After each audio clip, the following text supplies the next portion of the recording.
The losers bracket final. Here we are. Best of 5, the second qualifier for Europe for the Heroes International. This tournament is going to determine the second seed for Europe. Washed Up was already able to claim victory in the first qualifier and got the ticket to Miami. So they will represent Europe in Miami at the offline event in October. And well, now we're going to determine the second seed. We got the loser bracket final ahead of us, where we get the Cats against Copium. The winner will move on to the grand final to face off against the Bang Bush to determine the second seed for the region. And it's going to be interesting which team is gonna go. Obviously, if you want to have more information about the Heroes International, $11,000 are on the line for the event. If you want to have more info about the dates, about where exactly it takes place, so that you can visit if you happen to be in the area, you can check out the link right there, heroesinternational.net. And if you watch us on YouTube, there will also be links in the description of the video straight away, so you can have a look there. But as we are starting our first map of the day, it's, well, not of the day, of the series, it's Towers of Doom.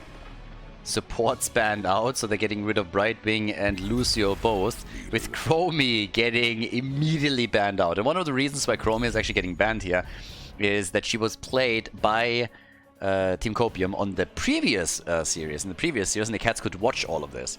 So they saw that on Towers of Doom, they're like, that's not gonna happen. We're not going to give you Chromie here. We're not going to deal with that.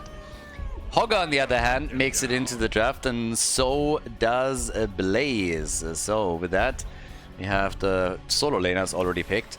And there's Hanzo for Nano. One of his go-to heroes that he didn't get to play in the previous series at all. So now we're going to see his Hanzo plays. We get Mirrodin and we get Genji. So beefy frontline, Mirrodin hopping around a little bit. Can easily also invade camps, therefore, together with Genji too. So, yeah. Let's see what they can do with that. I mean, it's honestly a pretty nice comp that they already have. So if they want to invade some stuff, they can definitely try and do that. Anduin gets banned so that there's no light bomb engaged together with Genji. So that's a good ban for sure. But yeah, if it comes to the pumpkin camps at the bottom of the map, if you are having something along the lines of Mirrodin and Genji, you can definitely start and jump in and see how where that gets you. Okay, so last ban, Sylvanas. Okay, Sylvanas banned out now too. Again, makes it a little bit harder to take any of these structures down if you can't use the momentum after a team fight. But we have seen a couple of Greymane picks in the past, even by the Europeans, even though it's something that we're getting a little bit more on the Korean side, as we've seen in the recent qualifier, where Team Tempest was able to make it. So, but either way, now we get the next double pick here, and the red team is going for Stukov and Diablo. So we have with the Diablo stun into a wall, or maybe even an Apocalypse play. Apocalypse, we'll see. We have Stukov with the Lurking Arm. Even Hanzo could chip in with a few stuns here.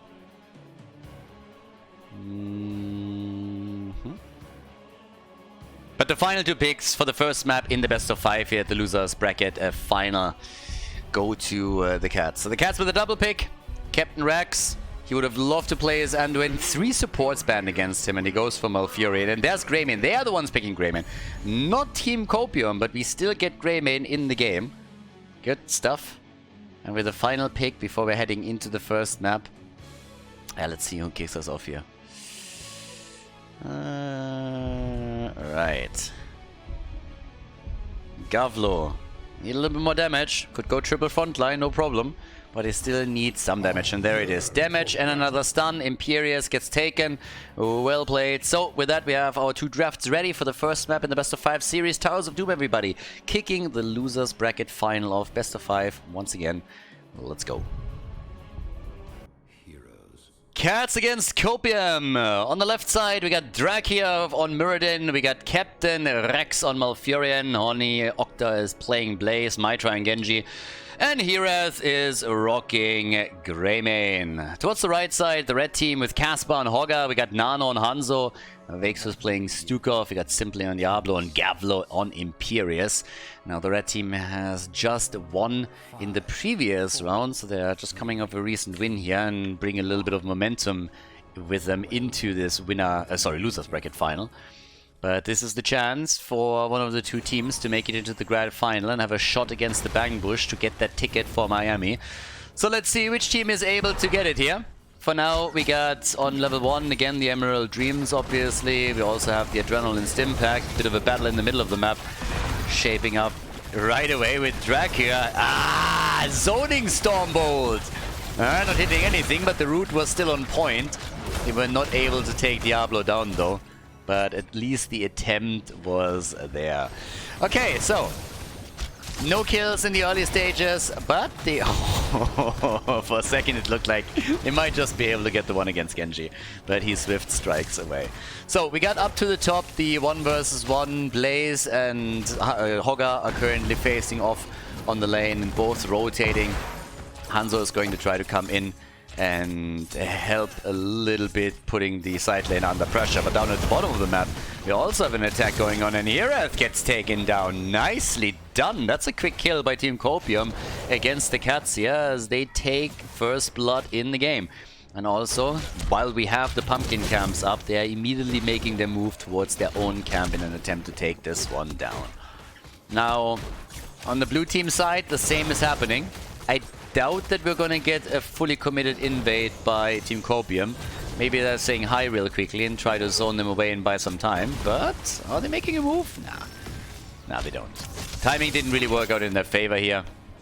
Blaze was at the top lane, but Hogger was also starting to move topside. So no moves made early on just yet.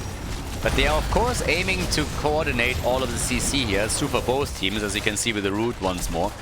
But especially now with Imperius taken on the final pick for Team Copium, they also have a chance to lock somebody into the lurking arm of Stukov and then really make a big play there. On level 4 we got the Sovereign Armor. We also have... he goes straight into the Reveration, so we're gonna get the Bronzebeard Rage on level 13. But Genji is down and Diablo survives. So once again an attempt by the Cats to go for a kill. They lose a hero in the process and they cannot get the counter kill. So that is starting to become a bit of a theme here, and I am pretty sure that they don't like it at all.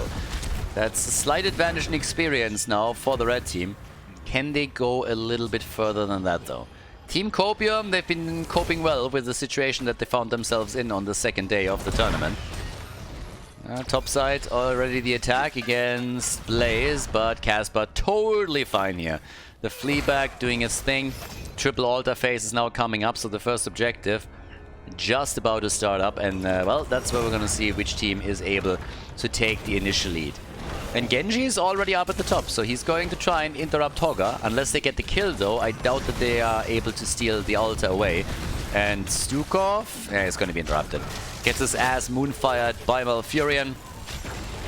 And, well, the next attempt, but Blaze is getting the channel at the top. Alright, Blaze has stolen it, so it seems that the Cats are going to walk away with 2 out of the 3 altars. On the left side, we have Maitri now going for altar number 2, and he's definitely going to get that. Hogger is not even trying to interrupt it. Is totally happy just sitting at the top lane and getting the experience for the team.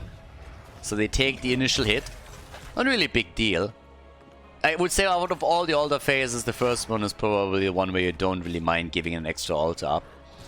It's all about the late and mid-game momentum when you're playing on this map in particular. So as it stands, we now have the red team fully committed to the mid lane and even trying to bait the opponent a bit with that push play. Level 7 on both sides now. And here we are. Muradin jumping out. Stormbolt to Diablo. Yeah, that guy has a lot of hammers. Just throwing them around the entire time here. So yeah, 2 camps are once again up. It's honestly, outside of the 2 kills that we got, it's a little bit of a slow start into this series. Both of the teams not really willing to commit to anything too heavily. Maybe this is going to change now, because Muradin is starting to make a move. It's immediately welcomed by another stun, but they can't make a play for this camp either. So it's only small skirmishes that we're seeing between the teams in the attempt to get an isolated kill, but nobody's really committing fully to a massive team fight just yet. They're waiting for level 10 abilities, they're waiting for the mid game here. Everybody's poking, prodding, and looking for kill opportunities like this one. But it could turn against the blue team once again. Nano's jumping out, Muradin is following. Diablo soaking the Stormbolt though, so Hanzo is still totally fine here. And a few shots are being fired out, but no consequence just yet. So as it stands, We now have still 2 kills to 0. But it didn't really do anything in regards to XP. Both teams, both about to hit level 9. So nearly identical experience for them. But it's a single altar on the map now, and that could change things a little bit. So now there's a chance that we're actually going to get a commitment from them, despite the fact that nobody has level 10 abilities yet. A bit of an attack in the middle. Octa needs to be very careful, is low and dead. So that is the 3rd kill now for Team Copium, and there's a bit of a theme there. Malfurion definitely overstayed. That's not a chance. Malfurion is dead too. 4 kills now, and they're gonna get the altar and the early level 10. Nicely done by Team Copium. And they're having a good day here. Copium and the Cats, they already played. And they played yesterday. And that was the absolute insane series with an incredible Tomb of the Spider Queen game. Yeah, that was a bit nuts. That was honestly bonkers. But today it seems that Team Copium is looking a little bit better here. At least they're making a much better impression in the early game so far. Now this is also a best of 5 series. Yesterday they played out a best of 3. Shockwave missing was a nice idea that they had there, but it didn't really work out, and they burned the cooldown on Hogger's ult. Can still open that wall up a little bit and see where that gets them. The pressure is on for sure, but both teams now have level 10, and that means that we're getting the X-Strike, we're getting the Bullet, some more potential plays for Diablo. Oh, not only for him. Hanzo gets attacked again. The X-Strike, not doing anything. Oh, Nano gets away. Blaze in trouble, maybe. Yeah, bunkered up. The arrow hitting. Beautiful connect. But it's Hogger that falls. The blue team with Tranquility fully alive here. Nobody can take them down, and that's the first kill that they got in this game, and they immediately move over towards the camp to lock the pumpkins in. And they should be able to get them. Obviously Stukov trying to dissuade them here, but yeah, that's not happening anytime soon. And so far so good. So we got a little bit of action happening right now, especially in the middle of the map. There's just a constant battle where the entire time Hanzo and Genji are going up against each other. No brotherly love lost between the two of them. And it's just one aggressive move after another as they're trying to kill each other. And in the middle of the map and at the bot lane we now get the next altar phase. Alright, seems like they're gonna give up one. Or is Hogger able to interrupt? Hello? Nice! Great combo! Taking Murden down without a problem and now rotating to the bot lane. Seems like this is going to be the end of Grave. Is he going to get away? The arrow! Oh my god! Oh, poor Greymane. The doggy is dead.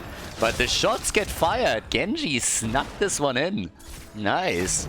My try, he didn't only try, he succeeded.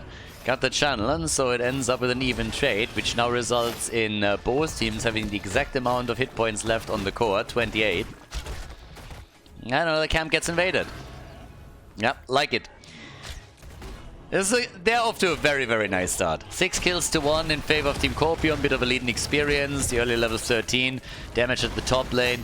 Genji is rotating consistently between lanes, trying to find targets that he can attack, poke down a little bit, and help somebody else to get a kill. We now have a full focus also in the Lurking Arm build with Stukov aiming for the Hungers on level 13. And they are going for the bell tower conversion. They have a 1 level advantage and they are very eager to use it. Top side, Hogger still playing with Blaze. But the stun hits hard. And down at the bottom of the map, they are going for a little bit of a bush meta. Drug here, he seems to be aware that somebody's likely hiding in that and might just use the Storm Bolt to double check it. But yeah, so another attempt about to be made here. Everybody's going for bush meta here, like every single one of them, and they go for Muradin. There's the play by Stukov to try and shut him down early, but Diablo kind of overstepped a bit here, so he's insanely low. He might actually die, and he does die. That arrow came too late. Diablo down, losing his soul stacks, and now they're going for Imperious, and they're about to murder him too. Garflo trying to rock out of the fight, can't make it happen. Now they're following up with Stukov. It's a triple, baby. They go for the triple kill, and that allows them easily to now snowball the bot lane a bit. Here are the cats showing their claws once again, and after they suffered earlier in this game, they are now converting the bell tower. And again, Diablo was the first one to fall, but then they very quickly turned their attention to Imperius. That dropped him, and Stukov couldn't escape either. Didn't run away fast enough. 4 kills to 6, 5 shots fired thanks to the altar. They're getting the camp, and of course now they've also taken the lead on the core points. And they equalized the experience between the teams. Initially, well, just 2 minutes ago or so, it was a 1-level lead for the red team. But now they are again paying the price here. Very well done. Pretty much Team Copium, they ambushed themselves. They forced the fight a little bit too greedily and overstepped. Level 16 and in just a moment. With that we now have domination. We got the kablooey. And also the final cut. The Heartbreaker. They should have renamed the final cut into the Heartbreaker after the mid-season Brawl finals between Dignitas and Gen G. That would have been very fitting. Genji dead, nice shove. And that should be the end of Blaze. Yeah, there is no chance. The red team with a double kill. Sweet. Yeah, they're not giving up on this. Team Copium, they are taking it. There's another camp at the bottom of the map. And, well, can they retake the bell tower? That's the bigger question, of course. You never want to give your opponent bell tower control of the bot lane. On any lane, for that matter. But bot lane in particular. Triple altar phase once more. And that is barely enough time to get that bell tower back. So this might still be a bit of a problem for Team Copium, despite the kills that they just got. They're trying to retake it as quickly as they can. But they don't have a lot of time left.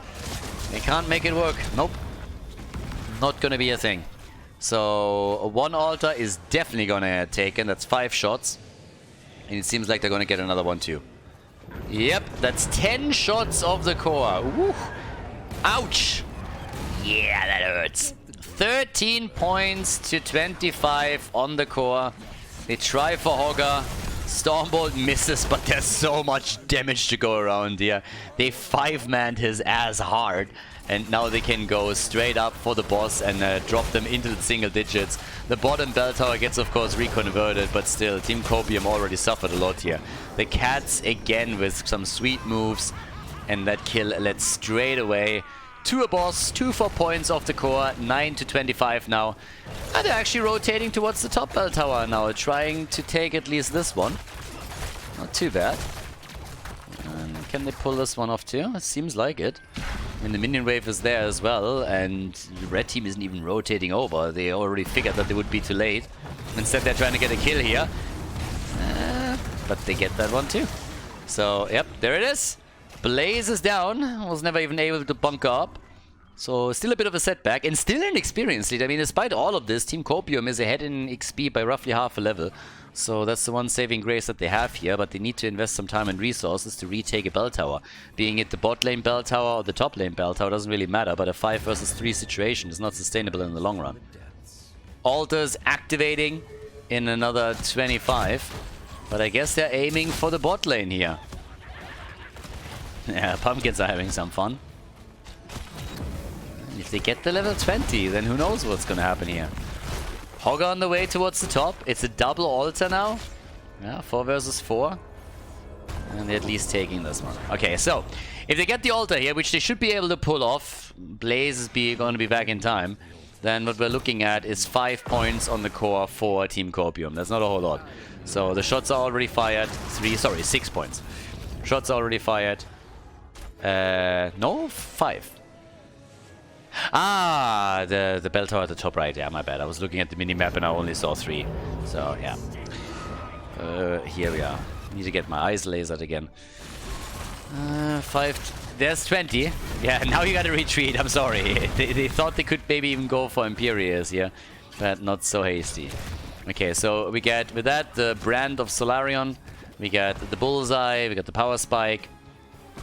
And they have to just wait for level 20. It's really the experience lead for Team Copium that gives them a chance to maybe bring this back. But they have now, I mean, how much? 30 seconds, maybe a little bit more, where they have to really try and get a bit ahead on the map. So either retake your top bell tower or get a kill, and instead they might lose one. Oof. Hogger is barely making it out, but they get a Blaze. So yeah, the cats showing up on the map like this, that cost them. And it might cost them even more, because down at the bot lane, the 3 pumpkins are making it. One made it through. The others are getting stopped. Still 5 points, 220. But of course, what they need is that level 20 talent. But Blaze dying again definitely sucks, especially since he wasn't even able to use his bunker. There's a huge problem when you're going up against somebody like Stukov, that he can shut you down. But something like this just shouldn't really happen. So... okay, so half a level missing until level 20. Way more time than I thought. They go for Casper again, but they can't get him. They still hold on to that bell tower. And outside of that Blaze kill... I mean, let's be honest. Team Copium didn't get anything outside of the Blaze kill during that time when they had the level 20 advantage. They didn't retake an additional bell tower. They pretty much did nothing there. And even the kill against Blaze pretty much only happened because the cats engaged and thought they had a quick kill against Hogger, which turned out not to be the case. So the shots get fired. Still shouldn't fight here. Arrow is in. Erath makes it out. They go for Hogger, and he survives, but Muradin is dead. I don't understand sometimes why the cats do what they do. Why do you fight here? What's the goal? The altar is already gone. You can't do anything. Wait for level 20 and stop fighting with a talent disadvantage. Now they suffer another 3 shots through the pumpkins and have to slow this down a little bit. So yeah, if they get the quick kill, then maybe, but the one thing that they definitely need to prevent from happening is stagger deaths. So Muradin down for another 29 seconds. Highly unlikely that Team Copium is doing anything in the meantime that is going to make a big difference here, because they're again not aiming for the top. Instead, it's the cats that are getting closer and closer to retake the bell tower. But they gotta retreat here. Just wait for the 5v5. You finally have level 20, but don't make any moves that are necessary a bit too early. Patience is a virtue. Sometimes. But they are going to retake that bell tower. And up at the top, this is not going to be retaken anytime soon. So the position is pretty decent still for the cats, because once they retake that bell tower, it's a 5 versus 3 bell tower situation, which means one single altar wins you the game. And that's where they're getting at now. So, yeah. Hogger. Ooh, that's 3 potential points of the core. Nice. I like the pressure attempt here. And now they've retaken it, so there's a lot happening here. Guys, also, if they just go and focus on the top lane, get these pumpkins connected and sneak the boss while everybody else is fighting for altars, they would be able to take this too. So there's a lot of things that they could do right now in order to win this game. Can they interrupt first? That's the first question. They can interrupt? No, they're not. And instead, Genji... yeah, he's still fine. 10 points to... oh, there's a fight. 10 to 2 points on the core. The arrow! The bullseye! They go for the aggression. They try to get the hits in the bunker. This time is finally out. Everybody's still alive and kicking, and that bottom altar is still a thing. Imperious, a bit too early, a bit too greedy. The stun doesn't connect the way that he planned it, and instead he becomes the prime target. He dies, and that's a 5 versus 4. Diablo also in some real trouble. Most of the ults already used, but again, if they are just sneaking the bottom altar, then the game is over. All that they gotta get here, they try to drop Blaze, but they can't make that happen either. Now the attempt by Casper to slow this down. Genji wall stun, but the interrupt still happen.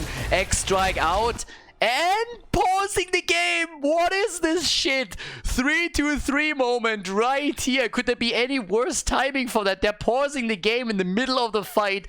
I mean, at this point in time, honestly, we're looking at 11 kills to 6. Still 30 seconds until Imperious is back. Diablo is low and needs to retreat here. And the cats are looking strong. They have a 5 versus 4 numbers advantage over the opponent's team. I have no idea what just happened. If again we're having some kind of technical it difficulties with the monitors, if it's anything else, but whatever it is, that is very unfortunate timing. Now the Cats are in the lead. They are the ones that are pausing here, and all they gotta do is win this team fight, take another kill, force them back, take the altar, and they have the 1-0 in the best of 5 here in the loser bracket final. But things are definitely rough now. Okay, 80,000 damage for Greyman at this point in time. We have 70,000 damage for Hanzo, who, by the way, is the only hero in the game that hasn't fallen yet. But that's for sure rough. And, well, we're going to find out in just a second if the Cats can get another kill, if they can capitalize on the 5 versus 4, and if they can get that altar and win game number 1. Alright, we're back. Apparently lag issues on the side of the players were the cause for the pause, but the game is still ongoing, and more issues on the side of the Cats. I mean, honestly, I don't know which team this is currently more annoying for, if it's Team Copium that is so pissed right now, but again, they are struggling for their life in game number 1 anyways, because they already lost Imperius, but it's also a bit of a shitty situation for the Cats themselves, because they seem so close to winning game number 1, but at the same time, they gotta deal with some big issues on apparently one of their players who has massive ping problems, if I read this correctly. So yeah, a very unfortunate situation here towards the end of game number 1. And they're trying once more if the ping is getting a little bit better. Apparently this time the issue is resolved. At least I hope so. They're going for the channel, and this is going to force the red team to make a move, and they're already going for it straight away. Another bullet hitting Diablo. My try is getting stunned. Diablo with the engage and making their play with a stun from Hogger. The shockwave through Hornio. Hanzo is dead, and they go for the second kill. Stukov is down, and that should be game. They move in for Casper, and they drop him too. The only survivor is Diablo. They're even chasing him. But My Try zips over, starts the channel, and that is a 1-0 lead in the best of 5 for the Cats. GG, well played. Towers of Doom, a victory locked in by the blue team. Before we head into game number 2, make sure that you subscribe to the channel if you haven't done it yet, so you don't miss out on any future content here on Khaldor TV. Garden of Terror, map number 2. So from what I take, the problems have been fixed, or at least I don't know what they did. They restarted or whatever caused the problems here. Maybe it was just like somebody. I mean, honestly, it might have been like the younger brother of one of the players just downloading porn in the other room and using the same internet connection. If that happens, as an easy fix, you just go in the other room and the problem is solved. And you're like, why are you downloading porn? Don't you know the internet? Why do you download this? It's 2022, bro. Like, that's not okay. So yeah, however they fix the problem, I have no idea, but I hope that they've been able to fix it. Garden of Terror is our second map, and it was chosen by the Cats, so they had map pick. It's the first time that we're getting Garden of Terror here today. Brightwing, I mean, big map again, so yeah, Brightwing is immediately obliterated, so is Chromie. So after seeing Chromie in the previous series, as I already said, they don't want to go up against that, but it's a big map, so Dehaka falls dead. Hoga is also usually the heroes that you want to ban here. And Lucio. That's another one. Lucio, of course, too. So anything that can really speed you up and facilitate quick rotations on the map can be a problem. Heroes to pick. Hoga, if he's not banned. And then also, of course, Sylvanas, Greymane, anything that goes quickly for camps and can also go for a bit of split pushing is really, really helping you. I actually like the games a lot where you have, you know, both. You have Greymane, you have Sylvanas taken, and then you just like split the push power on 2 lanes and always try and make that work. If they don't ban Lucio now, I would assume that Lucio is going to be picked very, very quickly here. If Lucio is not picked first, then he's definitely going to be picked by the blue team. And then you can combo that off with Sylvanas or with maybe even Greymane. So they go for Blaze, and I think the Cats have a huge opportunity here. They go Dehaka and they go Lucio. Yeah, I like that a lot. And now you rock either Greymane or you rock Sylvanas if you're playing for them. So yeah, that is a fantastic start into the draft for them. Bit curious what Team Copium is now going to pick and what they're going to ban. They could, of course, now take, for example, Sylvanas themselves. But anything that Lucio can speed up to go into the side lane and then start taking structures down is a threat at this point. So, yeah. Sergeant Hammer and Jojo. Guys, I honestly don't know. I mean, normally I think Hammer is really annoying. But this is a very big map and you could just try and outpush Hammer. If they get something along the lines of, again, Sylvanas Greymane, they have a chance to do exactly that. That's the risk here. Just run around the opponent, let them do a little bit of work with Sergeant Hammer, and just crush them here. So, we'll see. First and foremost, what's the ban? I mean, if you're Copium, choose wisely.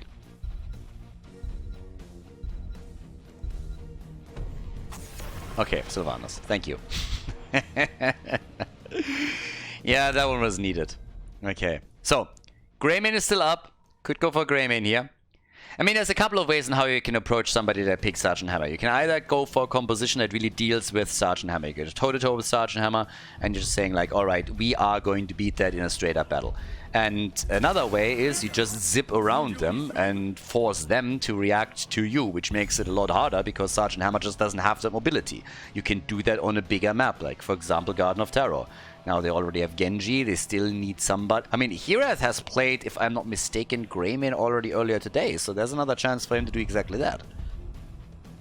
But yeah, Blaze, Johanna, good front line, but they have to be able to establish all of this somehow. So, Jaina Whitemane. Didn't see that coming. Gotta say, didn't see that coming. Jaina is great for camps. She has very good camp clear. And yeah, they get Whitemane together with that. A lot of heals. Making the targets there unkillable. This could be a pressure battle. Where you just try to take down structures. I think Greymane is gonna be the pick here. Right? Ah, they go Falstad, double global. Okay, Falstad can also push the side lane, but again, with Greymane, they could have used Lucio to speed him up onto the lanes and just try and take some structures down. The birdie, I mean, with the birdie you have Gust, that's also absolutely true. So with the birdie you have Gust on top of that as well. So yeah, God of Terror, again, second map in the best of 5 series here at the Losers Bracket final. So let's go, boys. The Heroes International with their next map coming up right now.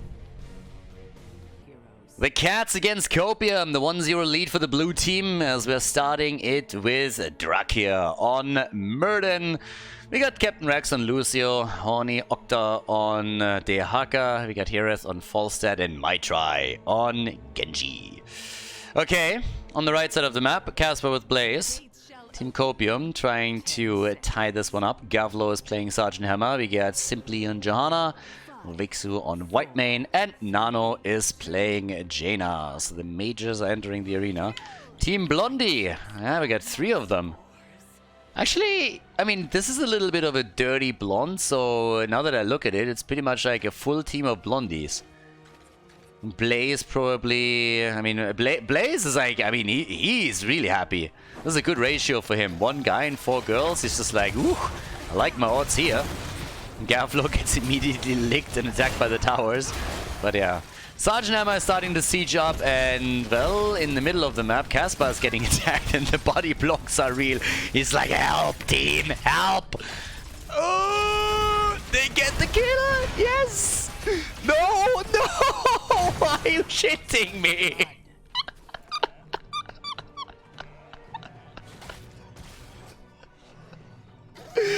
Are you fucking serious?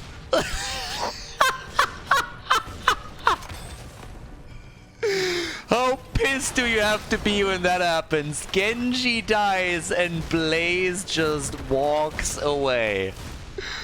Oh my god, that was good. Oh, and Blaze is just sitting there like, yeah boys, that's how you play the game. That's how you do it. Fantastic. Love it. So the wall is taken out up at the top. Falstad likely also going into the secret weapon on level 7. I mean, at this point you would just expect him to always go for the side lane pressure. But that is again Team Copium with a great opening into the game. Very, very nice. A bit lucky, but nice. Okay, so in level 1 we got the Zealous Glare, and we got the Advanced Artillery right here. But super, super funny start into this. At least if you're a fan of the red team. Blue team is not happy about this at all. They pretty much had that kill already on lock, and I also thought that that was a guaranteed kill. But yep, little did we know. So with level 4 kicking in, we got the siege tactics again. Obviously with a double global you can really try and pressure lanes, especially once the forts are gone. You can roam the map a little bit more. What we still have to wait for is how they're trying to set all of this up with Sergeant Hammer right now. Already we're having Jaina trying to drop some damage, and they are really trying to go on this head-to-head. But can they? Nice damage from Jaina. Well-timed Blizzard there too. Falstad is here, says hello. There's one seat down at the bottom of the map. It's a 5 versus 4 for the time being, and there's also of course the camp at the top, but they are still doing well around it. I think this might get tricky for the cats. If they are not playing around the opponent and using their superior macro, then they will probably have some real trouble. Especially as long as Jaina is also helping out to support Sergeant Hammer, because there's a lot of on-point damage that you can drop on the squishies. Now, my try. Zoning Stormbolt. Careful. You don't want to end up in the exact same situation that you had earlier. So, Gavlo, they couldn't kill him, but at least they forced him back. And they are catching up in experience again. But the first seed is in the territory of Team Copium, so they are about to get that one. Yeah, seed number 1 has been locked in. Herath is still getting some work done down here against the minions, is up against Blaze, whereas the Harkas at the top, so they split the 2 globals on the top and bot lane, which means that they can always turn any fight into a 5 versus 4, at least for a limited duration of time. Drakia is low, and they get the kill. And they nearly got the Lucio kill too, so yep, there's level 7 for both teams, but we have 2 kills to 0. I've seen this before. This happened in the previous game. Boomerang. Now the reason why I actually thought that we are going to get secret weapon here is pretty simple, because I would expect that Herath is going to spend a lot of time on the side lanes and just simply attacking structures. So he's going for a combo between the Gathering Storm on level 1 and his level 7, so that can of course also work for him. But let's see if they can get good value out of it. They're trying again for Sergeant Hammer. They're diving in deep. Here comes the Haka. And the drag does not connect. And he just simply zips away. But it seems like maybe they're going to get a kill on Jojo? No, not even that is happening. And instead it's the Haka who was a bit low here. Stormbolt hits the Dreadlord. Jaina can't chase therefore. And Blaze is in the meantime rotating between the top and the mid lane. And is getting additional experience for the red team. So they are doing well. They're currently dominating this game. It's not a big lead or a big advantage. They can't really snowball it just yet. That could still happen, but they are consistently applying pressure on the lanes to the outer structures. Now with level 10 abilities coming in, and again, once that we have a few structures taken out, this might change. But there's definitely an attempt to get the kill on Sergeant Hammer, and so far that hasn't really worked out. Blaze gets chased at the top by the 2 globals, but even that isn't really happening. So yeah, takes some damage. I mean, again, he's low, but they weren't able to get the kill.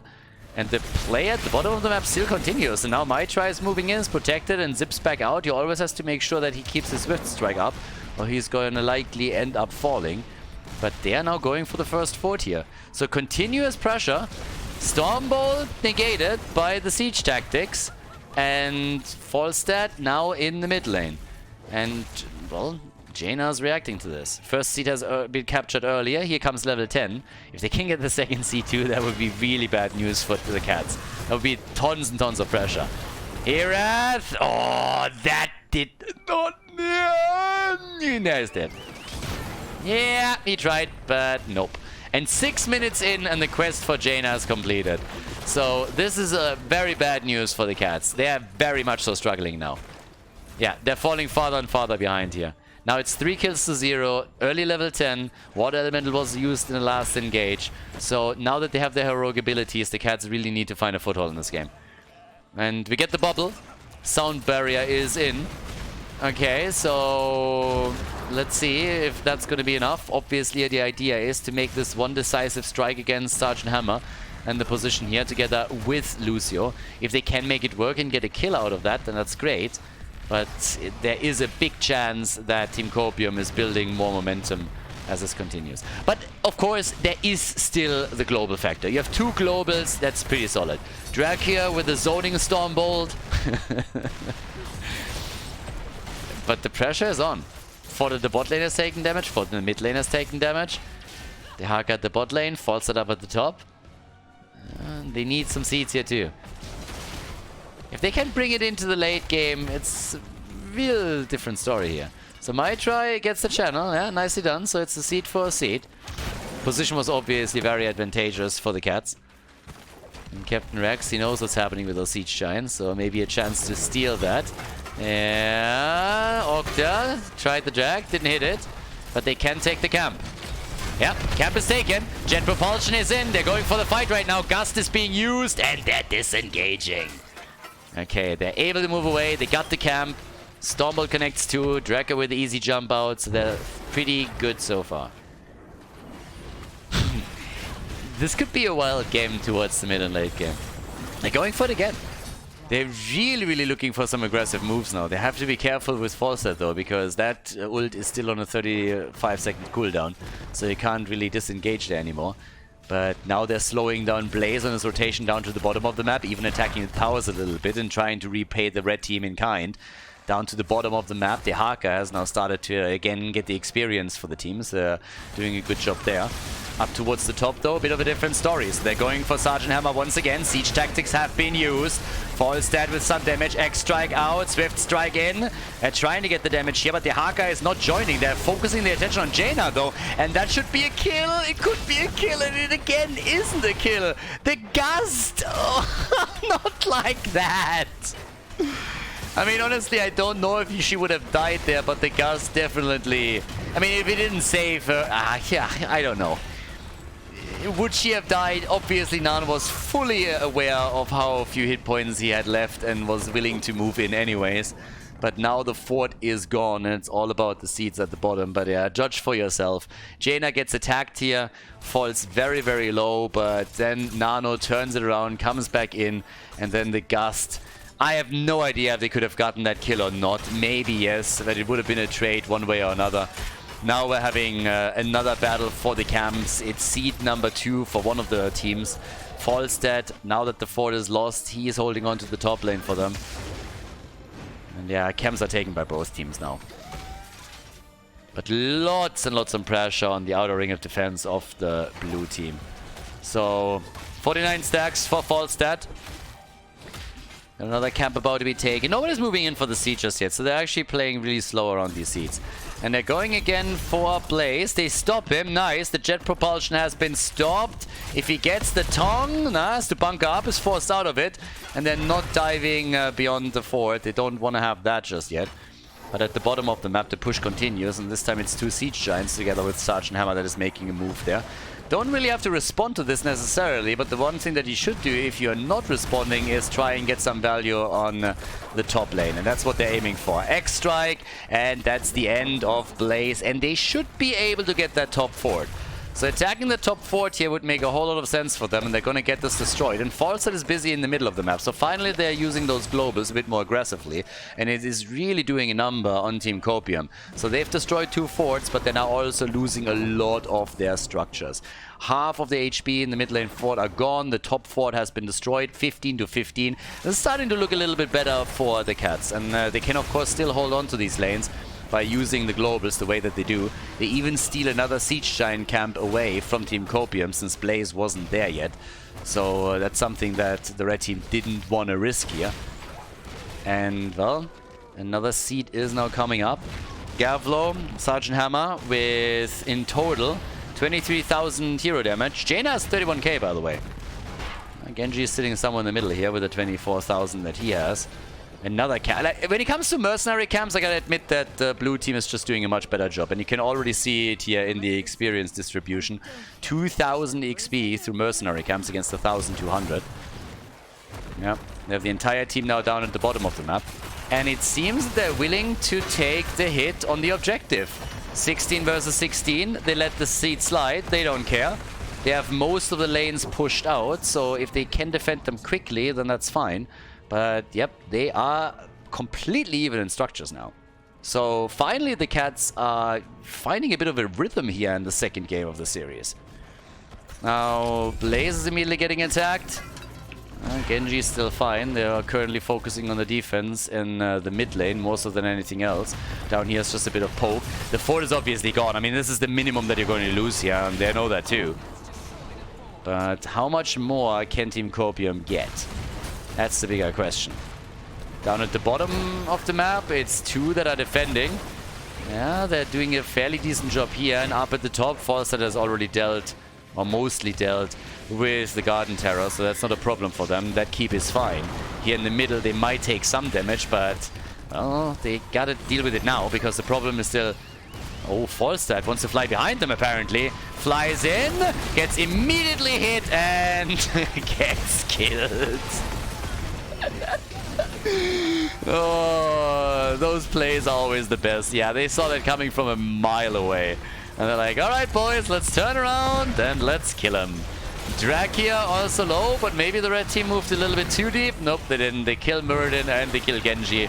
And that's going to be at least a keep in the mid lane. Yeah, but just to give you another angle on the Falstad kill, look at that beauty. Falstad comes in, he's like, alright boys, let's go. Flies in, they see it coming, blessed shield, and goodbye birdie. Insta-kill. Oh, the suicide chicken. Committing Sudoku right in the mid lane. 6 kills to 1, shield already gone, and they're playing around the napalm on Gavlor and those attacks. 2 heroes are still missing, and I guess we're gonna get a tight series after this. This would be a pretty impressive comeback if the Cats are somehow able to save the game. They're now down to 60% on the core, and with Sergeant Hammer just not letting up on any of this, they're losing ground by the second. Muradin is back, Lucio's nearly gone, and they're starting to commit here. And that's the end of the birdie once again, and well, it is over. GG! Team Copium taking Garden of Terror against the Cats.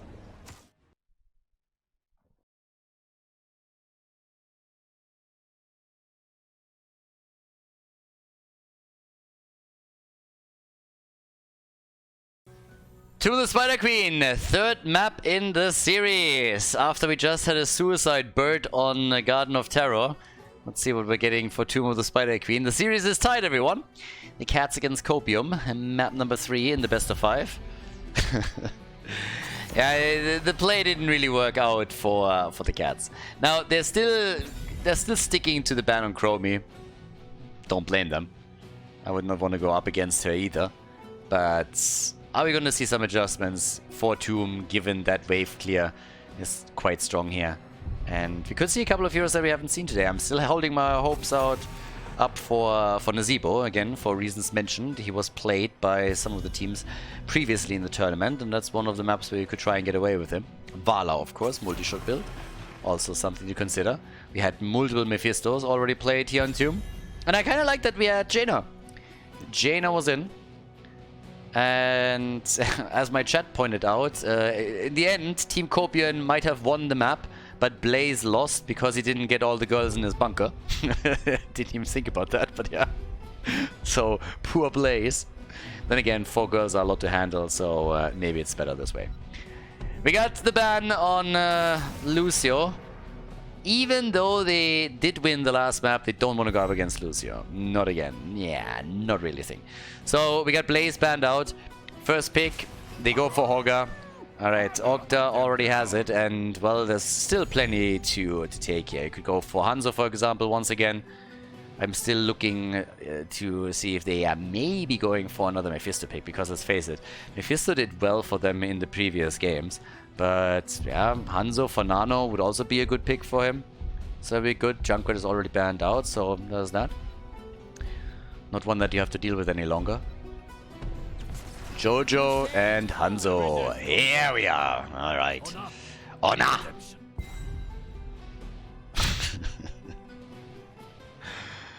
Oh boy. Muradin and Sylvanas. Alright. When I see Hanzo, I'm immediately thinking soy boy. Then I'm thinking you're one of those twats that goes to Starbucks and orders one of these like massive, complicated drinks because you want to be special. Then I'm thinking about Starbucks. Then I'm thinking about Starbucks in the US. Then I think about the lemon cake that Starbucks has. And then I'm thinking, lemon cake. And the banana bread that they have. And then I get hungry. So every single time that they pick this fucker, I'm sitting here and I'm thinking I could do with some lemon cake and some banana bread. So it's a bit of a vicious circle here. I really hate it, and his popularity is like way too high. So yeah, it's super annoying. But right now I'm thinking, God, I need a break. I mean, it's Sunday, but yeah, I need to go to the supermarket and get myself some sweets or something. But yeah, not gonna happen. So we have the ban on Anduin. The Crybaby is already out. We got Sylvanas already, so that's all we need. She's at least badass. And Sergeant Hammer gets banned. Don't want to deal with that again. Nah.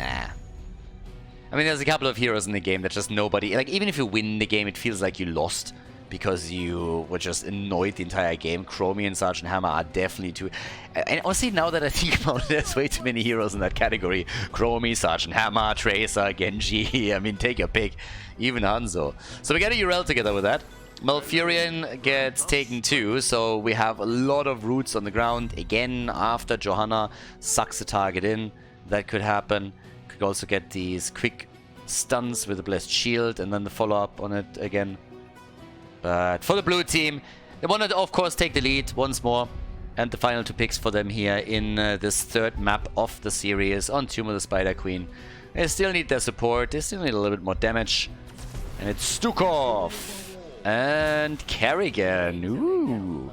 Alright. My girl, Kerrigan. Can Kerrigan carry again?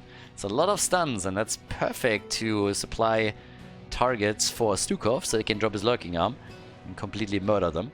But yeah, let's check it out. Gavlo, the final pick for the team in red, Team Copium. Well, they've been doing a little bit better coping with the cats, but now we got the final pick, and it is Mephisto. Like in the previous games, they rely on Mephisto here as their final pick on Tomb of the Spider Queen. So guys, let's go game number 3 between the cats and Team Copium. The battle begins. Dracula on Mirrodin. We got Captain Rex on Stukov. Mitra and Sylvana, Sireth on Kerrigan, and the Octa on Hogga as we are heading for game number 3 of the best of 5. To the right side of the map, it's Team Copium with Caspar on Urel. We got Simply on Johanna. Vexus playing Malfurion, Gaflo Hanzo, and Nano is rocking Mephisto. So, which team pulls ahead in the series? Is it going to be the Cats, or is it going to be Team Copium? Time will tell. Right now, we got also... I mean, it's the same build again for Mephisto that we saw previously. The Unyielding Power on level 1, going for the Skull build again. For Sylvanas, we got the Overwhelming Affliction. We got the Fetid Touch over here. For Stukov, for the Admiral. And, well, Dracula already hopping around a little bit as they're looking for a Stormbolt Connect in the middle. And they can't quite get it, but I love how Stukov is immediately ready to pressure Mephisto a bit. So that helped them. They couldn't follow up with damage and get a kill, but still. Kerrigan, obviously, somebody that you always have to account for here. And with all of the pre-stuns that they have, that could be a pretty wild mid-game. Kerrigan can do a lot if played properly here. Yeah, there it is. The stun combo. Stukov. But they can't get the kill. But this is the kind of MO that we can expect from them a lot more throughout the entire game. When they come in, they just try and land the combo. Stukov follows up on it, and then they have kill opportunities. And if Sylvanas would have been there, that would have been an even bigger one. Yeah, but Sylvanas is busy at the bottom of the map, was looking for a kill, couldn't get it, and instead it's Hogga that falls. So yes, Hanzo comes in, drops Hogga, and that's the first blood in the game. Nicely done. But as it stands, we now have another little play against maybe Mirrodin. Yeah, Condemn after that route. But Dracula is still able to make his way out of the fight. It's just a little gank and a little bit of a poking play that we saw from them there. Gaflo realized with his Hanzo that he can't really get too close to Kerrigan, or he might all of a sudden be on the receiving end of a beating. So instead he just jumps away. But both teams are getting aggressive as they are looking for a few additional gems so that they can take the first web weaver wave here. Nano already in the middle, up at the top.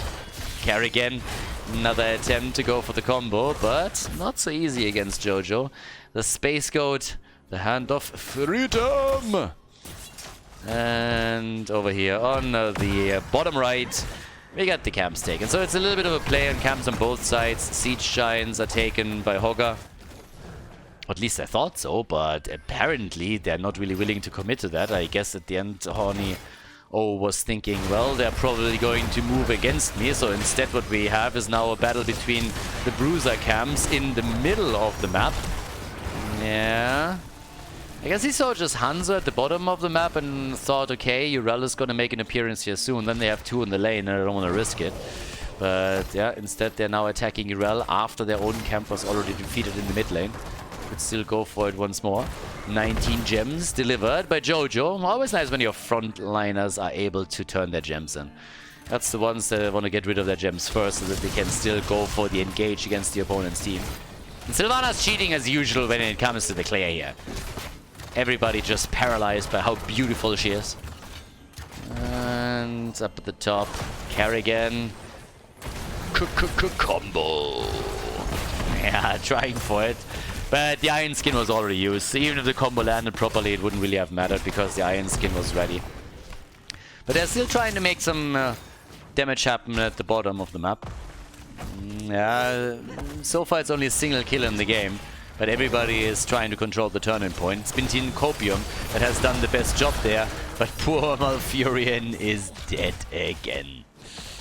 Yeah, I don't really know. Malfurion is pretty big, especially in the Korean meta at this point. This is one of the things, as I said previously, that I'm really looking forward to once that we have the offline event in Miami. It's going to be awesome to see if the Korean teams can play Malfurion to an extent that the Europeans are always going to follow up on it, or if they are also going to struggle with his lack of mobility and how vulnerable he is just in general. But as you can see, if you can jump the guy, then he falls very, very quickly. So, yeah, the event in October is going to be amazing. And as I said, guys, if you happen to be in Miami, if you can visit, then you should definitely do that. Shake hands with players and casters alike.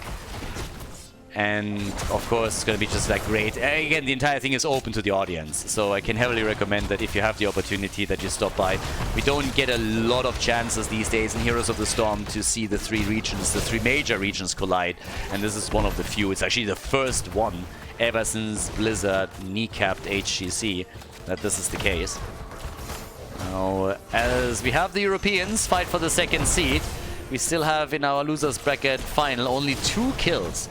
So they're still trying to establish who's going to take slowly a lead here, but at least a couple of additional gems have been turned in by Team Copium, whereas every single one on the side of the Cats is still holding on to them, so this is starting to become a bit troublesome. Especially for Carrigan. 37 gems! Yeah, you want to deliver that quickly. Now, they're going for Garflow, and that's a kill. That's 8 gems lost. Or they can get Urel! 25 gems! And they drop them! They get collected by Johanna. Is there a Stormbolt? Yes! They cannot get the kill though. But that was sexy. That was nice. Now, they were able to make sure that they at least lost a few of their gems when they killed Hanzo.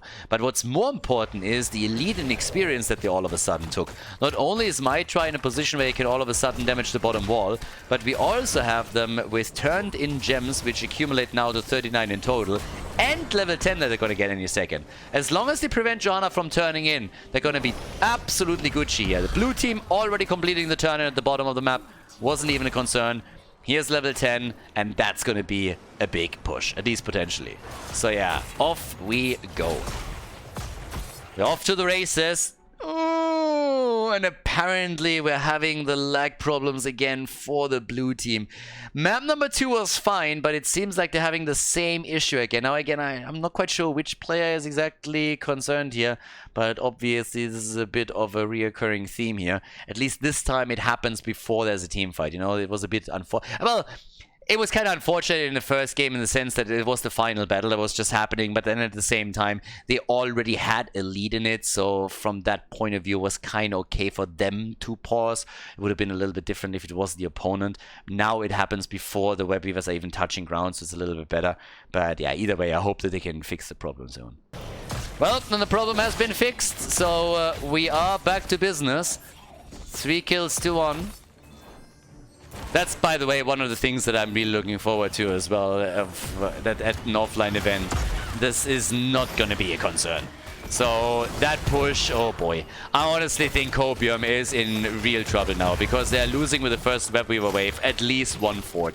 I mean, this one is getting just blown to pieces within seconds, just melts away. So this thing is gone. Now it's level 10 versus level 10. They're trying to engage here. Johanna has, by the way, 43 gems. Dracula low. Durance of Fate. Nicely done.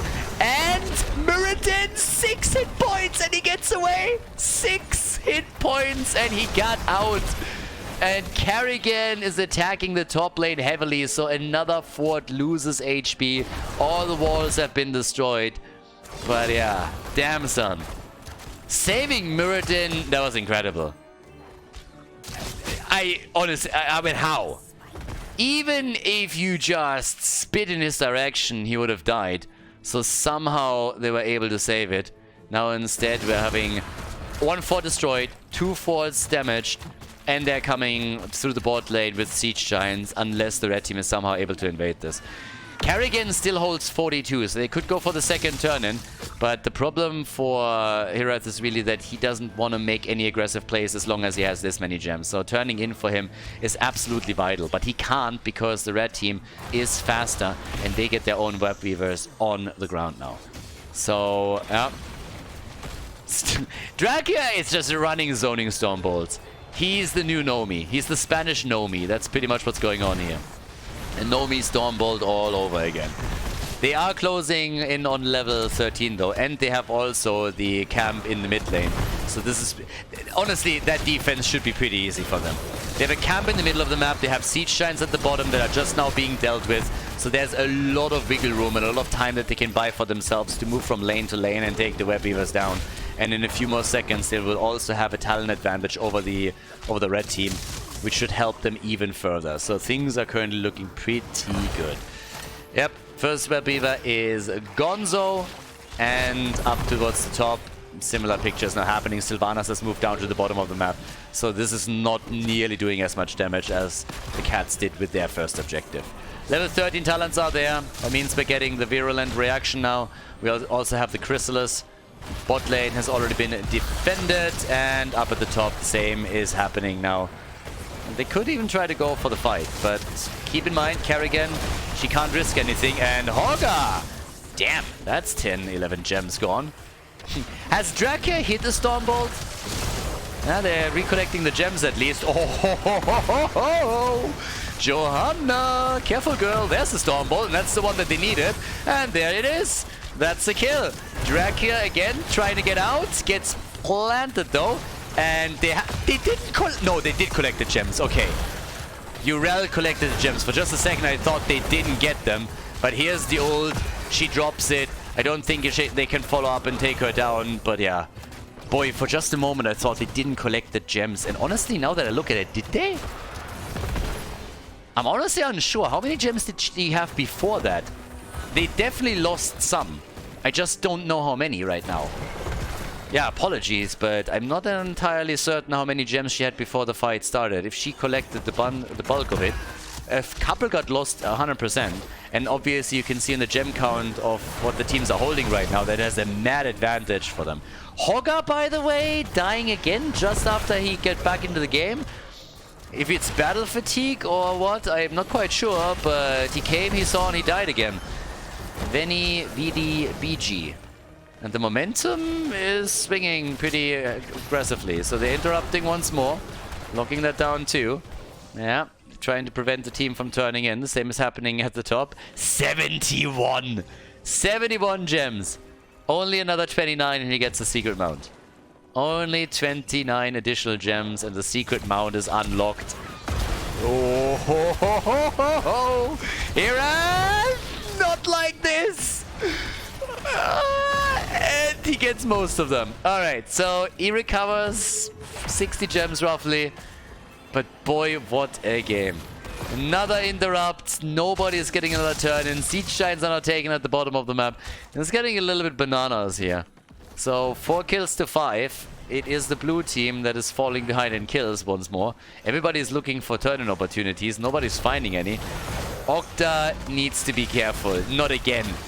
I mean, this is getting a little bit memey. So Urel is also down, but for some reason, it seems like Hogger has a bit of a death wish. Like, he just keeps dying. And they just go for him. Well, Furion is also getting attacked. Nice! Good meme strike. Dracula, run, little dwarf. Run! Just run! 71 gems, 76 gems. Stormbolt, save him! Somebody! No! That is the end of Muradin! Can Kerrigan get the gems? She gets the kill. Hanzo is down. They get all of the gems. What is this game? Honestly, everybody is just collecting gems, losing them a second later, then they get picked up again. They're transferring them over to somebody else. We got 50 stacks now for both Hirat and for Stukov. But okay, they're fine. No, Endurance of Fate! That's another kill. Again, this time it's Hogger. Oh, they all want the secret mount. I haven't told the story in a while, so I have to tell it real quickly. So, back in the day, when I played with a couple of friends here on the map, we completely obliterated the opponent team. We dominated from start to finish. It was just a normal game. And so, we didn't really focus a lot on turning gems in, right? So, the momentum of the game was just leading to us holding a lot of gems. And we had one random in the team, and he was yelling the entire time for us to turn the gems in, while we were pushing for keeps and other stuff, you know, so it made no sense. But at some point, that guy pissed us off so much that we told him, dude, like, be quiet. Like, we're trying to get the secret mount. And he's like, secret mount? What secret mount? There's a secret mount? And it's like, yeah, of course, the secret mount. It's like, you need to have 100 gems on your character, and then you get the secret mount. And from that point on, he just like shut the fuck up for the rest of the game and was trying to collect gems the entire time. And as we were going for the core and ending the game, he had 93 or something. And he was pleading with us. He was begging us to not end the game because he only needed another 5 gems to get the secret mount. And then we kind of revealed to him that we were just lying to him and taking the piss. And that there was no secret mount and we just wanted him to shut up. So yeah, hence the secret mount story. But yeah, either way, so now 6 kills to 9 and the Web Beavers are in. We still have a lot that are being held by the blue team, but this game is just shifting momentum with every single kill that they're getting here. So there it is, they go for Hirat again. Doesn't hold any gems, Chrysalis kept alive, and Carry again falls. Now as the push to the top lane is happening, they're at least able to defend the middle and the bot lane. And they have a shit ton of gems right now. So up at the top, they are looking for a key potentially, and they have now taken the lead in experience, of course, too. But this is getting real crazy here. It's such a wild game. Oh, it's just glorious. Game 3 of this best of 5 is very, very strange. Last time these two met, Tomb of the Spider Queen was an absolute highlight as well for very different reasons. But it seems that every time they are facing off on Tomb of the Spider Queen, we're going to get a very special match between the teams. How many gems do they have? What is this? 132 right now. 132 gems. It's kind of bonkers. There was once an HCC game within A teams where they held, I want to say, more than 200 gems, if I'm not mistaken. So yeah, we're slowly getting there. Now the good news for the blue team is, if they get these turn-ins in a row, yeah, that is going to be a lot of damage and hurt. But the question is always, can they? So they're working on that. And yep, the Octa is gonna get it. There it is. Jojo tried. She tried with a blinding light, but she couldn't. So not getting a chance there. Bless Shield used and Mytrite dodged it with a wave on Sylvanas. Lots of ult fired out by Team Copium and they didn't get a kill yet. Can they drop Drag here? He keeps missing his Stormbolts, by the way. It's ridiculous at this point. His Stormbolt ratio is absolutely abysmal.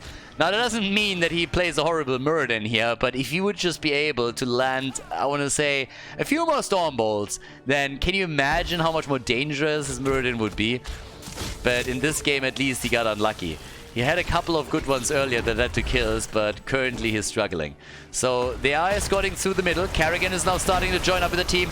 That's the choke point. If she can jump over, maybe they can get a kill or two here. So they're still looking for it. The fort at the top is going to fall. They're going down for the bottom of the map in an attempt to take the keep down. Hoga! No Sudoku this time, my friend. 19 to 19, but boy, damage everywhere. And the bottom keep is now also starting to take some. Everybody's looking for level 20. Karrigan destroys the final fort on the red team side, so they are pulling ahead aggressively in structures. And now they have a chance for follow-up turn-in. Especially once that they have level 20. What's the damage? Well, first of all, let's take a look at the talents here. So this is obviously big. Dragon Awakens, cooldown reduction, that's going to be huge. That, by the way, is also a little bit of a problem. Nobody dealing with the catapult here. That is really an issue. That thing is going to take a fair amount of additional damage. I don't think it's going to fall, but they will have it low. And the blue web weavers are now touching ground as both teams have level 20, which means unstoppable force now. Karrigan with the Bolt of the Storm. We also got at the same time the top off. And the bottom keep is already at 50% HP. That's not a whole lot. Damage output, who takes the cake now? It is with 70,000 Hanzo, Mephisto on 50k, Sylvanas on 55. There's a big chance for the cats to get not only a key, but maybe even get this a little bit further down the road. If they can get kills here, that would be even better. Hanzo obviously is just YOLOing his ult out like there's no tomorrow, because that thing is just gonna... I mean, he's gonna get at least 3 or 4 out during this fight unless they are able to target and kill him. That thing and the cooldown reduction is ridiculous. So, bottom keep is gonna fall. There's no saving that. Not with Siege Giants and Web Weavers and Catapults moving in. But they are hoping for more.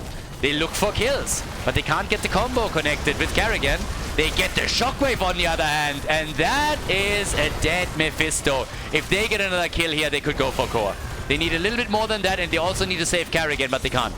Yeah, Hoga is pogging. He's also dead. Karrigan and Hoga both die, and now the rest of the team is also on the run. It's wild. This game. Every time you think a team is ahead, all of a sudden they're completely ending a team fight. They went way too deep there, and now it's 1 down, 2 down, 3 down.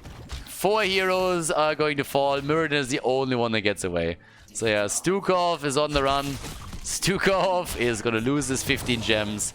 And that is 14 kills to 7 in favor of Team Copium. 14 to 7. And of course they're going for the boss now. We're 19 minutes into this game. This is just wild. This is really wild. The game is between these two teams. I mean, it's a little bit of a meme factor, but it is very entertaining. For some reason, they just keep making weird moves and just lose all of their like composure.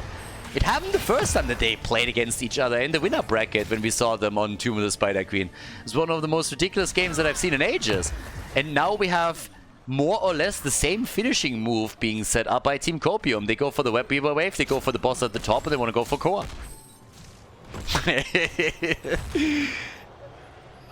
Wait, is that a backdoor? Nah. Alright, they were hoping to get Mephisto. Okay, fair enough. But have fun defending the top lane now, because that keep is already damaged. And you lose 1 hero and it's over.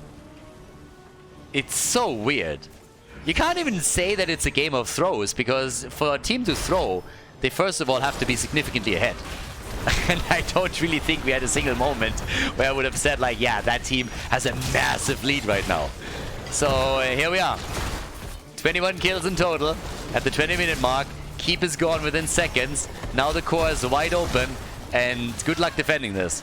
Hira's already a bit low. Hanzo is going to get his ult back in another moment. He can zone them away from the core. This should be game. I don't think they can defend this. Yeah, there's the shockwave. Shield is falling quickly. They just don't have enough to take that boss down in time. It's just not happening. So they might be able to get kills, but that's all that they're about to get. So the core is falling. 80%, 70%. Fort in the mid and the bot, and of course gone too. Hoga is dead as well, and that's game. That has to be game. There's no way they're going to save this. 30%. Down goes Sylvanas. And Team Copium takes the lead in the best of 5 series against the Cats. GG.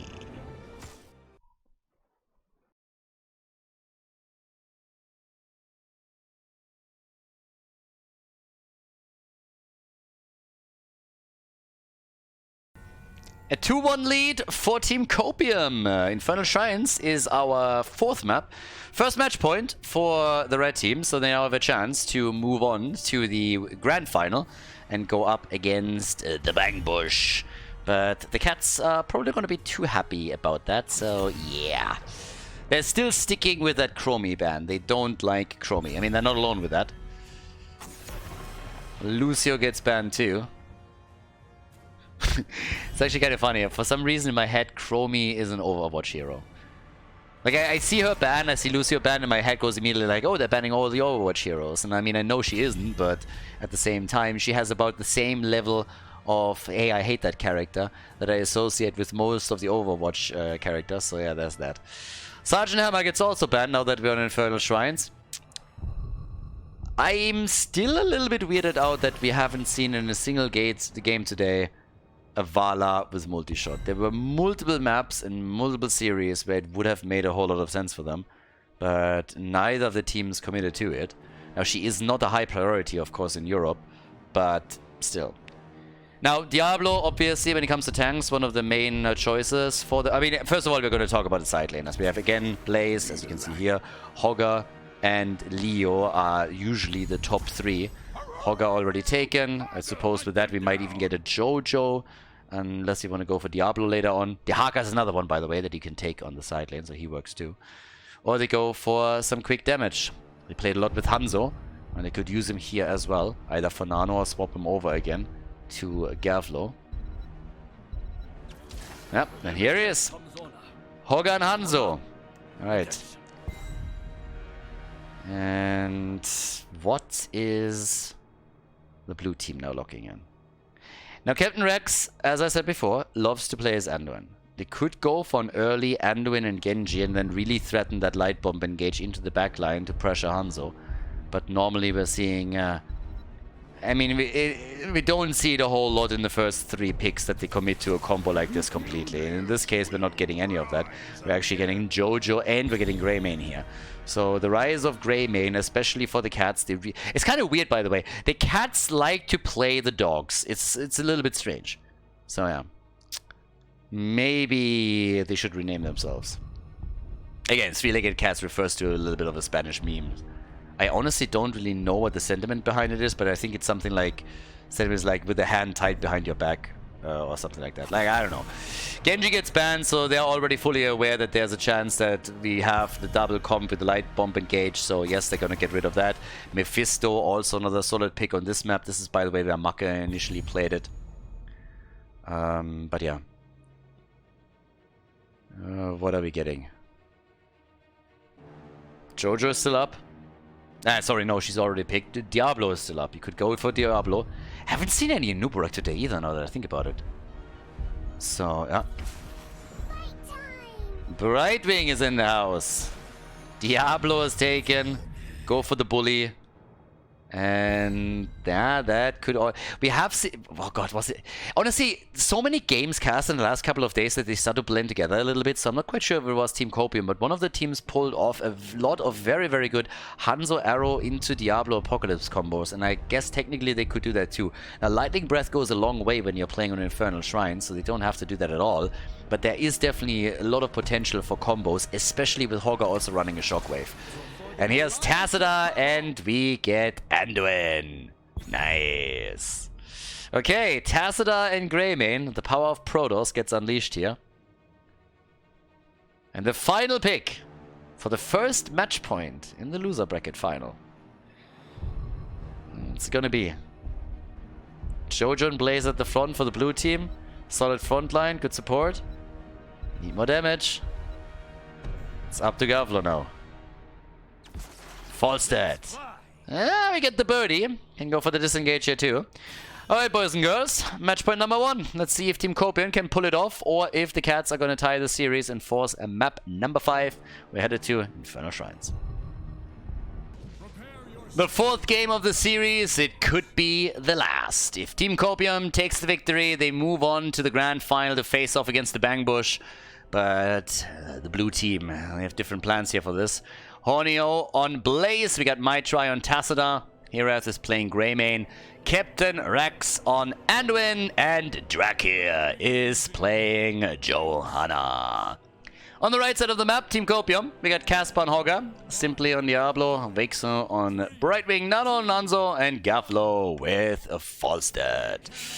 Alright, on level 1 already, we got the Cyan Fusion here. Get a little bit of additional AoE in all of this. But let's see what they can do in the early battle, because everybody is aiming for a little bit of a brawl in the middle. Greymane is riding on a wolf. Do you think that they are related? Is that his cousin or something? I don't know why, but that's somehow it is very fitting and wrong at the same time. So yeah, I don't know. But yeah, seems like that's family. Either way, already Tassada, look at that. That's a great wall. It's such a good wall. Everybody says so. It's a fantastic wall. Didn't get a kill, which is sad. But it was a good wall. He's a great wall maker. Oh, it's never gonna get old. Tremendous. So, 0 kills so far, a little bit of a brawl happening. Mid lane, obviously, a slight poke against Greymane too, and with the camp spawning, they're going for the one at the bottom of the map first. So easy picking on the first camp. And honestly, that should lead to 2 camps taken by them. Now we got also, careful, Nano still poking this. Brightwing, he needs to be careful too. We had, I mean, Brightwing, honestly, in the hands of a good player is just such a force to be reckoned with. It's kind of scary. Especially Henning has just amazed me in the last few games that he played. Like, the saves that we saw from him are ridiculous.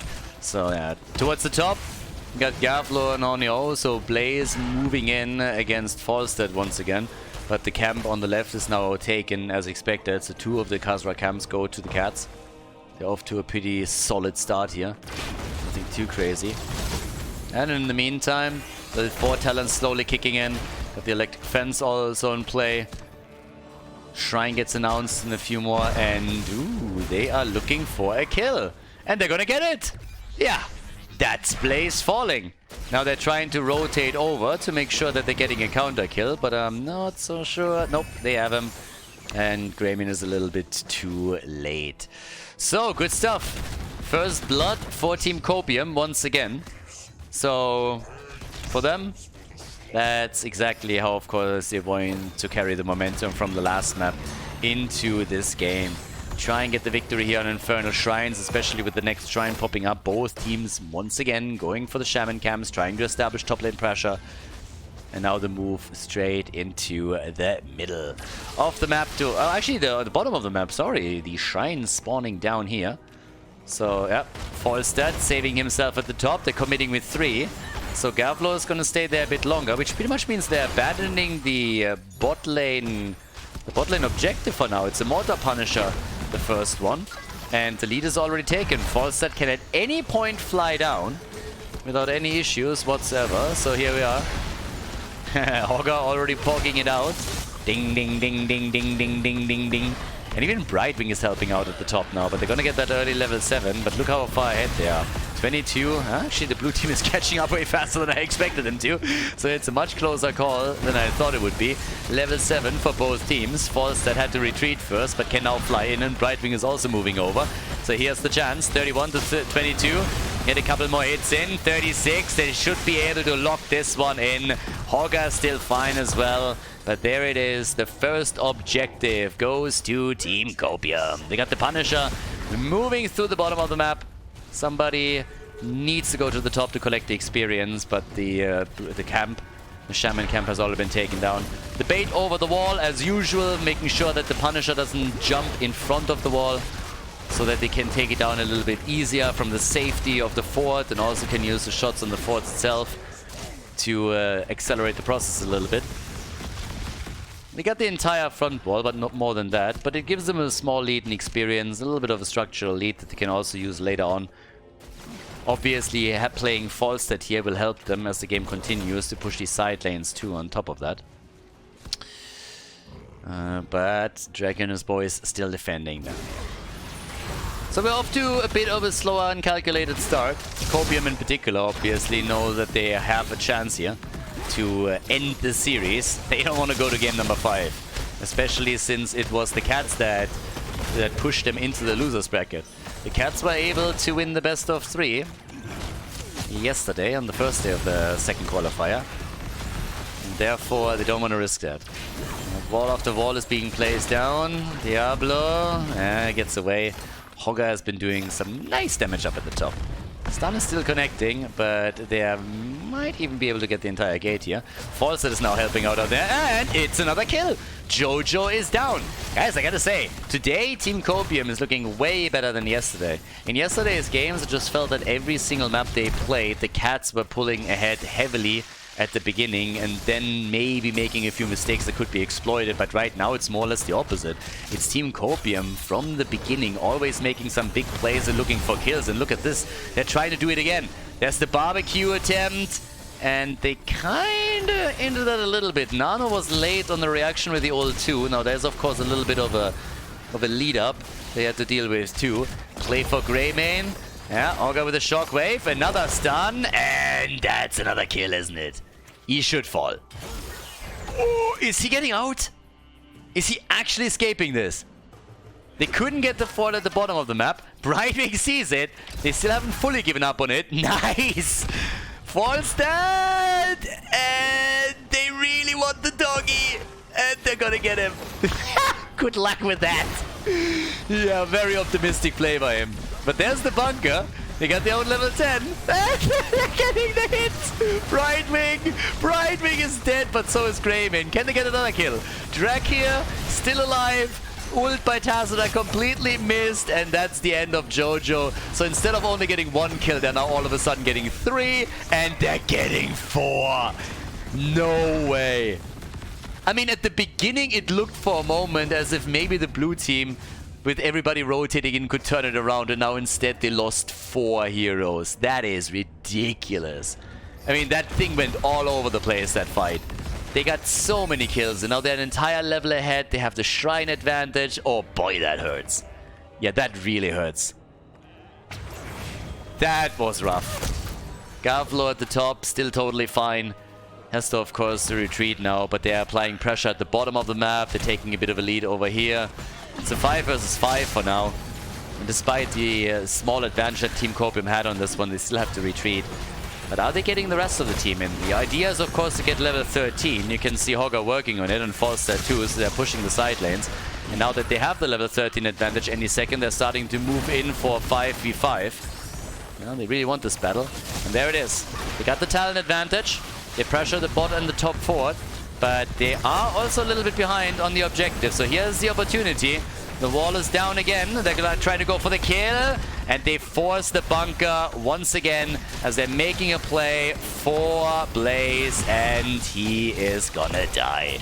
Blaze goes down. Can they get the objectives though? Because it's not quite over. The fight is still ongoing and they have already 35 stacks. But here comes the lightning breath. A second kill as Jojo falls. The objective taken. Casper still alive. They couldn't even get the kill on a Hogger, despite how low he was. And this is really bad for the Cats. They're losing way too much momentum right now. It's 8 kills to 1. The second objective is taken by Team Copium. They can pressure the top lane, the mid lane, and the bot lane soon. So yeah, this is rough going. The Cats are struggling. They're really struggling. They're 2 levels behind.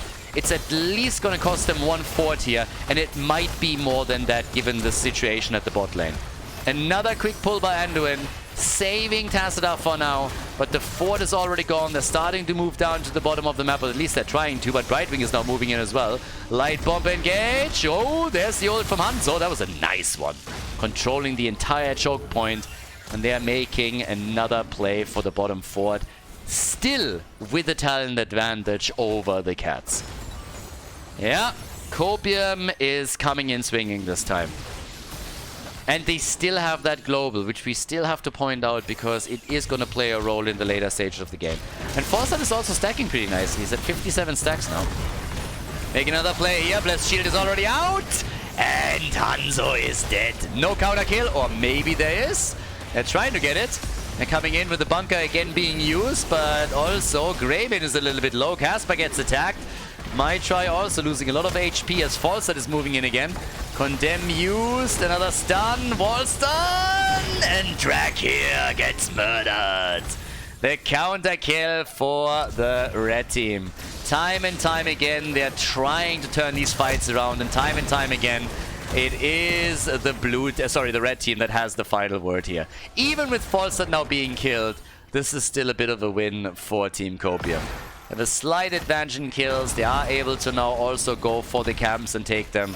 And that will apply more pressure onto the lanes. And of course, the added benefit is the added experience, which means level 16 is going to be available to them for the next objective. So they should get a third Punisher in a row, unless we're seeing a few more team fights turn away off the cats before that happens. And they keep attacking. They keep attacking. They keep the pressure up, as they should. Hogger at the top. 16 is, of course, already available. The piercing arrows are in. The debilitating flames. We've got the Kablooey. And more camps to be taken. Careful. Yeah, Hans is immediately moving out. Blessed Shield missing. They're desperate. The cats are a little bit desperate here. They really want these hits, but the Blessed Shield did not connect. Hogger is still going for the camp up at the top to make sure that they have their Shaman camp pushing in. They got a few more Khazras that could also take. Damage output that we've seen so far, 32,000 for Falstad, 38k for Greymane, and Hanzo has 31 as well. So things are looking very good for Team Copium. This is the moment, this is the opportunity to lock in a victory in this best of 5. But nicely done. Gets the wall in, a little bit of damage, not enough, but they can take the camp. And of course, Falstad is now fully utilizing his ability to rock the macro on the map. And yes, they are going for another fort here. Shouldn't overdo it, honestly, but yeah, he's of course doing a halfway decent job there, getting more damage onto the fort, getting a couple of stacks together. The shrine is activating, it's half a level until 16 is ready for the cats. I mean, it doesn't get much better than that for Team Copium. And look at the minimap. Up at the top lane, we have Falstad pushing for the fort again, and why wouldn't he? They have a camp in the middle, they're already taking the lead here. They don't have to fight this. Falstad can at any point fly in, and should do so soon, which he does now. But the fort has already fallen, and here's the battle. Without level 16, they're still going in for it. And a kill against Blaze kicks the fight off. Lightning Breath is zoning them away once again, 27 stacks to 10. This is a dream for Team Copium. An absolute dream here. Really, really liking this one for the red team. They fought so hard yesterday and also today to get finally to a spot where they can take the cats down. And Copium has consistently improved here. For the cats, obviously, this is devastating. They did a great job yesterday. They had some fantastic games. And even today, they fought tooth and nail on every single map. But things are currently not going their way at all. They're really struggling. And it might even lead to a keep being destroyed now, despite the fact that they have level 16 talents, at least for the defense. So it's rough. They haven't lost this one yet. They can still turn it around and force the 5th game, but it's a frozen Punisher, which makes this push so much more dangerous. Yeah, still going for another stun attempt with Blazers, Jet Propulsion. That didn't quite work out for them. And it is pressure, pressure, pressure on the keep, and it is about to fall. Can they get it though? Might not quite be able to get it. Gus is already being used here. They're trying to disengage a little bit. Finally, they took this one out. I honestly think that the Hanzo ult could have been placed a little bit better. If they placed it on the keep, there would have been a chance to maybe zone them away from it and get some more hits connected. But the keep is still in play, so nothing lost yet at the bot lane. But talk about losing things, they are losing Hogger. Hogger is lost, and so is Falstad. The cats, okay. They're clawing their way back into this. They went from meow to wow. All right, 5 kills to 11. That one was bad. From meow to wow. Okay, so still 1.5 levels behind. Oh, the barbecue, the burn, and the kill, and win. Yep, and now they're going for Greymane. Wow. They got the double kill, just as it seemed for half a second, as if the cats are finally finding some momentum in this game. They're getting murdered by the remaining 3 heroes, and they're losing 3. How is this even possible? How is that even possible? Great play by Team Copium. They take the camp, they take level 20, they get a couple of kills, they go to the bot lane. Ridiculous. And we got the epic mount from Falstad. Yeah, they're just gonna jump across the entire map throughout the rest of the game here. Oh boy, this hurts. Just as they were making the big play, and then this happens. Alright, alright, alright. That's rough. Yeah, and of course now they can push through the mid lane a little bit, wait for the next objective to spawn, which is in the mid lane. They should have the Storm Talon advantage one way or another when the next objective is up. It's a good chance for them to make some plays here. Falstad with a 44,000 damage. And with level 20 they can easily siege up. Obviously the Dragon Awakens, the cooldown reduction is just ridiculous.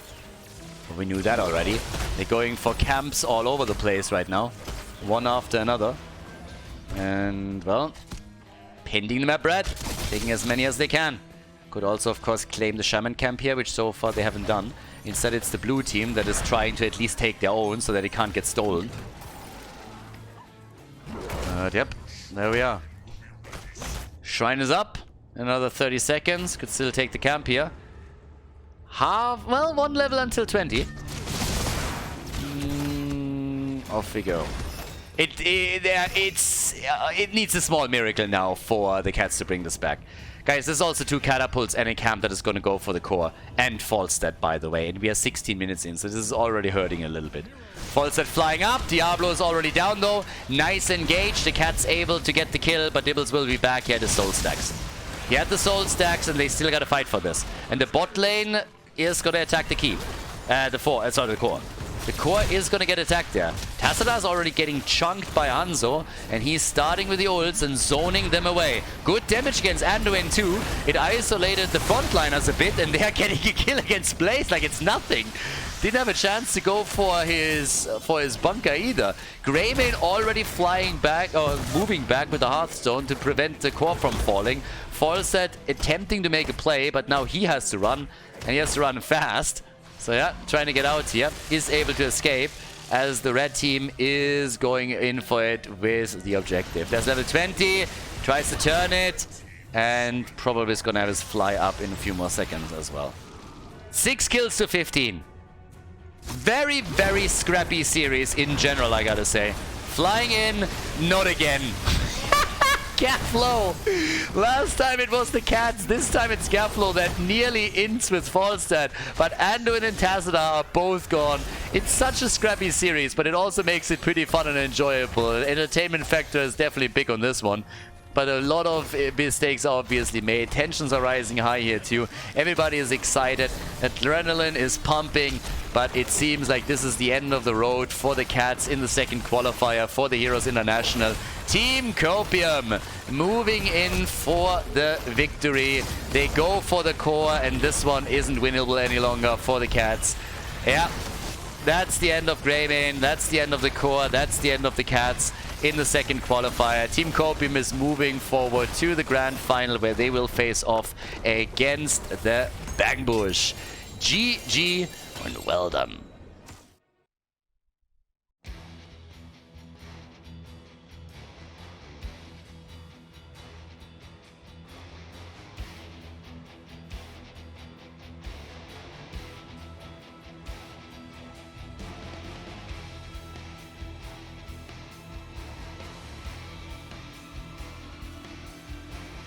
Thank you everybody for watching the video today. I hope that you enjoyed the show and the commentary.